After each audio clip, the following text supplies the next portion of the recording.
The Student Government Association at Queen's University of Charlotte is reporting that the school is facing complaints from students for food quality and unused meals. SGA President Camille Corder says that the SGA works with dining services to make sure that they are always improving. Despite these efforts, some students simply aren't satisfied with the results. They just make the same things over and over, and they're not that great. And I think they should experiment more, but they should ask us what we want and then experiment with that. Jeff Brown, Director of Dining Services, says that addressing variety and different dietary restrictions are often the biggest hurdles. We have people who need to avoid gluten. We have people that need to avoid nuts. We have people that need to avoid soy, dairy, eggs. So we try to identify as much as we can for these people. We also like to work with them independently. SGA representatives have also expressed that meal swipes are wasted due to unusually rigid meal plan options.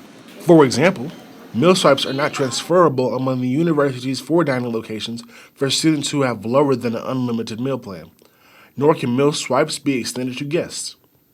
Dr. Melinda Harper, assistant professor of psychology at Queens, spoke with us about what can happen when our meal options are limited. So one of the main reasons that we get tired of the same meals at the same venue is because we are creatures of habit very quickly, and we habituate to those food choices. Unfortunately, once habituation sets in, it can lower satisfaction to some extent because it creates what's called food boredom through the monotony of the meals. Creating more flexibility in meal plan options may actually save Queens money in the long run.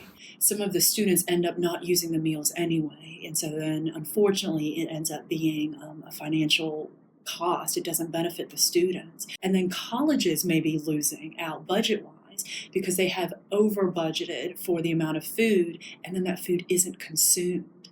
And so when you think about that going together, just is it one, financially even beneficial for either parties involved, on top of promoting an overall more satisfactory food experience, I think it's best to offer as many choices as possible.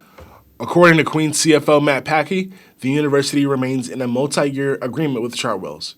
In the meantime, the SGA says it will continue to work with dining services to make dining on campus better for students.